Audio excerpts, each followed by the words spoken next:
40 ఏళ్లుగా అధ్యాపనంలో ఉన్నారు. ఒక మనిషి తన జీవితాన్ని ఒక అర్ధ శతాబ్దం వేదానికే కేటాయించారు అని అంటే అలాంటి త్యాగనిరతి ఉన్న వాళ్ళను మహర్షులు అంటారు.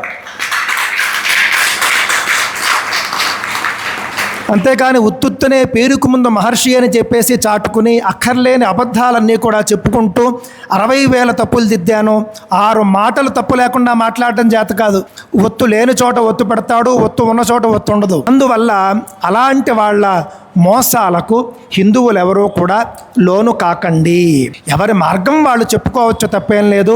శివభక్తుడు శివ మార్గాన్ని చెప్పుకోవచ్చు, విష్ణు భక్తుడు విష్ణు మార్గాన్ని చెప్పుకుంటూ ఉండవచ్చు. వేద పండితుల్ని అవమానించేటటువంటి అలాంటి మాటలు చెప్పడం ఇంకా తప్పు. వేద పండితులందరూ తప్పులు చెబుతున్నారు.